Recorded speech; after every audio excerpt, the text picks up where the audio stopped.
हत्या के बाद मीडिया को भेजता था अपना बायोडाटा। बिहार से नेपाल तक तगड़ा कनेक्शन। कौन है कुख्यात रंजन पाठक, जिसे दिल्ली और बिहार पुलिस ने मिलकर मारा?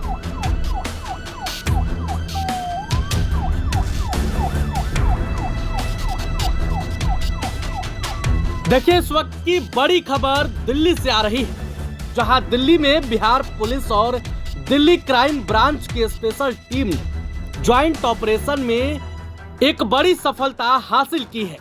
बिहार पुलिस और दिल्ली क्राइम ब्रांच ने मिलकर 4 कुख्यातों को मार गिराया। विधानसभा चुनाव के बीच ये चारों कुख्यात बिहार में बड़ी घटना को अंजाम देने वाले थे। खबर है कि बिहार विधानसभा चुनाव के बीच ये राज्य को दहलाने की साजिश रच रहे थे। इसकी भनक पुलिस तक पहुंची और बिहार पुलिस तुरंत दिल्ली पहुंची, जहां दिल्ली पुलिस की क्राइम ब्रांच के साथ ज्वाइंट ऑपरेशन इन चारों कुख्यातों को मार गिराया गया। पुलिस के मुताबिक यह गैंग बिहार विधानसभा चुनाव से पहले राज्य में जबरदस्त दहशत फैलाने की साजिश रच रही थी। यह एनकाउंटर 22 और 23 अक्टूबर की रात करीब 2:20 पर रोहिणी इलाके में हुआ। बहादुर शाह मार्ग पर डॉक्टर अंबेडकर चौक से पंसाली चौक तक बदमाशों और पुलिस के बीच ताबड़तोड़ गोलीबारी हुई। गोलीबारी में चारों बदमाशों को गोली लगी। उन्हें तुरंत रोहिणी के डॉक्टर बीएसए अस्पताल ले जाया गया, जहां डॉक्टरों ने उन्हें मृत घोषित कर दिया। सबसे बड़ी खबर यह है कि इसमें कुख्यात रंजन पाठक भी मारा गया है।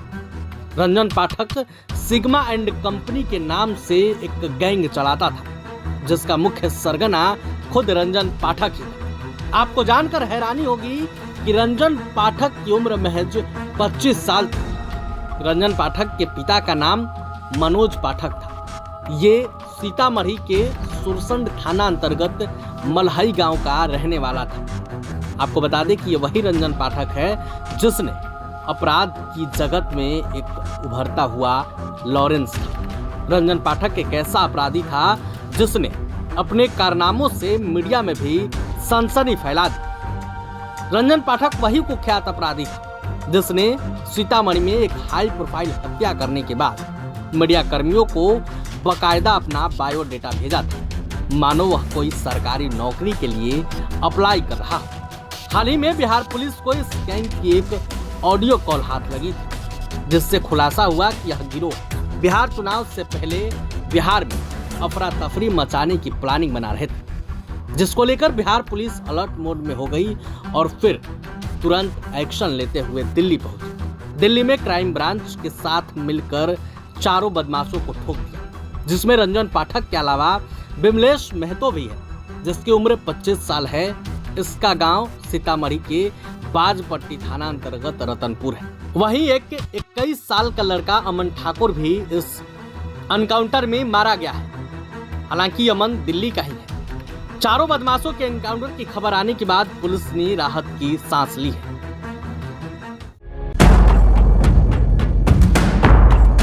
दिल्ली के रोहिणी इलाके में बुधवार देर रात हुए एनकाउंटर में बिहार के 4 मोस्ट वांटेड अपराधी मार गिराए गए। दिल्ली पुलिस की क्राइम ब्रांच और बिहार पुलिस ने इस बड़ी कार्रवाई को अंजाम दिया। इन मारे गए अपराधियों में सबसे चर्चित नाम है रंजन पाठक का, जो सिग्मा गैंग का सरगना बताया जा रहा है। ये गैंग पिछले कई साल से बिहार से लेकर नेपाल तक आपराधिक वारदातों को अंजाम देता आ रहा है। तो चलिए आपको बताते हैं कि आखिर खूंखार अपराधी रंजन पाठक है कौन और सिग्मा गैंग के जरिए किन बड़े अपराधों को अंजाम देता था। दरअसल दिल्ली पुलिस ने गुरुवार तड़के बिहार के जिन 4 गैंगस्टरों का एनकाउंटर में ढेर किया, उनमें रंजन पाठक के अलावा बिमलेश महतो, मनीष पाठक और अमन ठाकुर है। गौर करने वाली बात यह है कि 3 में से 4 की उम्र अभी 30 साल भी नहीं हुई थी। ये तीनों जिस सिग्मा गैंग के लिए काम करते थे, उसका सरगना रंजन पाठक था। रंजन सोशल मीडिया पर खुलेआम पुलिस को चुनौती देता था और अपनी गैंग के साथ मिलकर फिरौती, कॉन्ट्रैक्ट किलिंग जैसे अपराधों को शातिर तरीके से अंजाम देता था। 25 साल का रंजन पाठक बिहार के सीतामढ़ी जिले के सुरसंड थाना क्षेत्र के मलहई गांव का रहने वाला था। वो लंबे समय से फरार चल रहा था और उस पर 25,000, इसके बाद 50,000 रुपए का इनाम भी घोषित किया गया था। जिसने बिहार के सीमावर्ती जिलों सीतामढ़ी, शिवहर और मधुबनी में दहशत फैला रखी थी। सिग्मा गैंग बिहार का एक उभरता हुआ आपराधिक गिरोह था जो तस्करी, सुपारी किलिंग और फिरौती जैसे मामलों में सक्रिय था। पुलिस के मुताबिक ये गैंग पिछले कुछ साल से नेपाल की सीमा के पास भी सक्रिय था। गिरोह के सदस्य अक्सर नेपाल भाग जाते थे, जिससे उन्हें पकड़ना बेहद मुश्किल होता था। इस गैंग ने सीतामढ़ी जिले में कई बड़ी हत्याओं को अंजाम दिया। इनमें सबसे चर्चित ब्रह्म ऋषि सेना के पूर्व अध्यक्ष गणेश शर्मा की हत्या है। इसके अलावा मदन कुशवाहा और आदित्य सिंह की हत्या में भी रंजन पाठक और उसके साथियों का नाम सामने आया था। इन घटनाओं के बाद से यह गिरोह पुलिस के रडार पर था। बिहार पुलिस के अधिकारियों ने बताया कि सिग्मा गैंग का नेटवर्क केवल सीतामढ़ी तक सीमित नहीं था। ये गिरोह नेपाल के जनकपुर और विराटनगर तक सक्रिय था। नेपाल में इनके ठिकाने थे जहां से ये अपराध की योजना बनाते थे और बिहार में वारदात को अंजाम देकर वापस फिर नेपाल भाग जाते थे। हाल के महीनों में पुलिस ने कई ठिकानों पर छापे मारे थे, लेकिन गैंग का सरगना रंजन पाठक बार बार बच निकलता था। बिहार के डीजीपी विनय कुमार के मुताबिक इन बदमाशों के पास AK-47 जैसा खतरनाक हथियार बरामद हुआ है। ये सीतामढ़ी जिले में इस गिरोह के द्वारा हाल के दिनों में 5-6 घटनाएं एक के बाद एक कारित की गई हैं। सीतामढ़ी पुलिस काफ़ी इन घटनाओं को चुनौतीपूर्ण ढंग से लेकर इनके बारे में आसूचना संकलन कर रही थी। इस गिरोह के द्वारा घटना कारित करने के बाद नेपाल या दिल्ली या अन्य जगहों पे शरण लिया जाता था। तो बड़ा चुनौतीपूर्ण कार्य था, क्योंकि घटना को अंजाम देने के तुरंत बाद ये क्षेत्र छोड़ के बाहर चले जाते थे, फिर कुछ दिनों बाद घटना को अंजाम देते थे।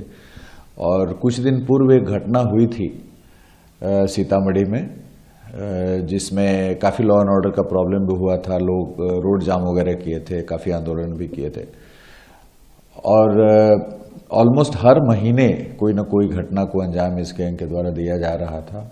और ये कॉन्ट्रैक्ट किलर्स थे, ये सुपारी किलर्स थे, सुपारी लेकर हत्याएं करते थे। तो ऐसी भी बात नहीं थी कि किसी से इनकी दुश्मनी है तो उस दुश्मनी के परिप्रेक्ष्य में हत्या करते थे। ये कॉन्ट्रैक्ट किलर्स थे और इन्होंने अपने गिरोह का नाम सिग्मा एंड कंपनी दे रखा था। तो ये एक तरह से मतलब आप कह सकते हैं कि ये सिग्मा एंड कंपनी से ही संकेत मिलता है कि इनका क्या मंशा रहा होगा। तो ये प्रोफेशनल किलर्स थे। और अभी चुनाव का परिदृश्य है पूरे बिहार में, इसलिए चुनाव को दृष्टिगत रखते हुए इस गैंग पे हम लोगों ने आसूचना संकलन के लिए काफ़ी प्रयास किया। और कुछ आसूचनाएं मिली थी, जिसके आधार पे सीतामढ़ी पुलिस की टीम दिल्ली में कैंप कर रही थी। दिल्ली पुलिस से भी सहयोग प्राप्त करके इनको लोकेट करने की कार्रवाई की जा रही थी। इसी सिलसिले में इनको इंटरसेप्ट किया जा रहा था, जिसमें मुठभेड़ हुआ है, जिसमें ये चारों मारे गए हैं। और जो वहाँ पर एक अपराधी जो दिल्ली का पता है, अमन, तो वही इनको वहाँ पे शरण वगैरह देने की व्यवस्था करता था इस पूरे गैंग को। इस गैंग के और भी सदस्य हैं जिसके बारे में जानकारी प्राप्त की जा रही है। और पिछले दिनों अनुसंधान के क्रम में पता भी चला था कि इनका प्लान ही है कि पूरा सीतामढ़ी पुलिस को डिस्टर्ब कर देना है, सीतामढ़ी जिला को डिस्टर्ब कर देना है, और ताकि वहाँ के पुलिस पदाधिकारी परेशान हो जाएं। तो इस तरह की मंशा इस गैंग की थी। इसी परिप्रेक्ष्य में घटना हुई। वहीं एनकाउंटर की खबर फैलते ही सीतामढ़ी जिले में सन्नाटा सा छा गया है। जिन इलाकों में रंजन पाठक और उसका गैंग आतंक का पर्याय बना था, वहाँ के लोग अब राहत की सांस ले रहे हैं। कृपया देखें, लाइक करें और मेरे चैनल फैक्ट एंड फैक्ट्स को सब्सक्राइब करें और भी तथ्यों के लिए जल्द ही।